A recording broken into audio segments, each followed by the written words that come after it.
never lived there, but it is a very popular hiking destination. We actually have about a 1.25 mile trail that leads out to Kiwanis Cabin from our upper terminal. Usually takes folks about 35 minutes there, 35 minutes back. There is about a 200-foot elevation gain, but you are more than welcome to hike that if you want to, and we have trail maps in our upper terminal. Over here on our south side, you'll notice where that ridge line creates a deep V. Well, if you got really keen eyes, you look about 3/4 of the way up, you might see the slack line that is drawn between those 2 points. Now, the only thing we can't see from our perspective is the big giant net that is underneath it, and I've only ever seen a couple people on that slack line, but that is open to you as well if you feel brave enough.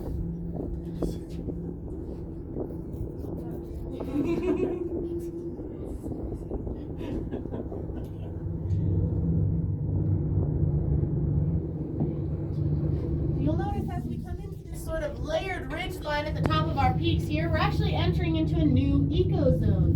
This is known as a Hudsonian ecozone, so like Hudson, Hudsonian, and you'll be able to spot critters like chipmunks, red squirrels, gray squirrels. You might see mice, you might see ring-tailed cats, which are a little bit smaller than raccoons. They've got very feline features, and they've got a long tail covered in black and white rings, and that is how they get their name.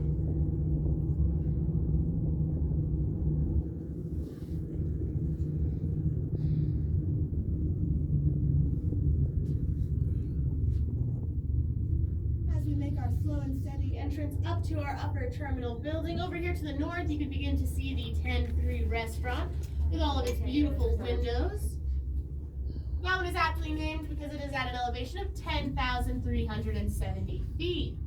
Now from here, we can also see our red observation deck, which is also aptly named because it is red and you can observe things from it.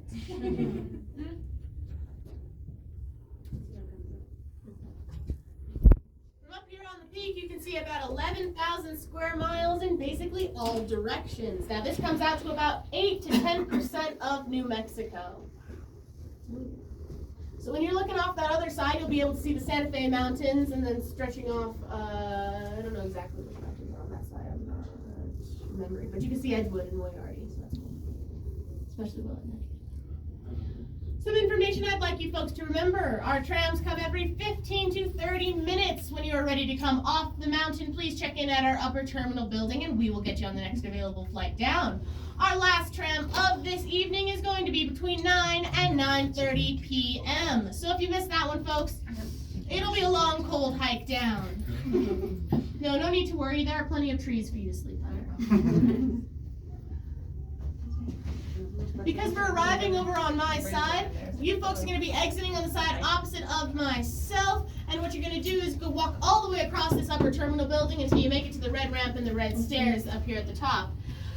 I understand that you want to take your pictures and have a great time, and the view is just so spectacular you can't help yourself, but if you wouldn't mind when you exit just to keep moving forward all the way across the building to the red ramp and the red stairs. This is our loading zone, so we're trying not to get any of our wires crossed, and we'd like to know how many people are on the mountain. We might get a couple of bumps as we come into dock here, nothing too crazy, but I don't want it to catch you off guard. If you look directly ahead of us, you'll see those 2 lime green hoses. Those actually attach down to the bottom of this tram car. You folks are currently standing on an 800-gallon water tank.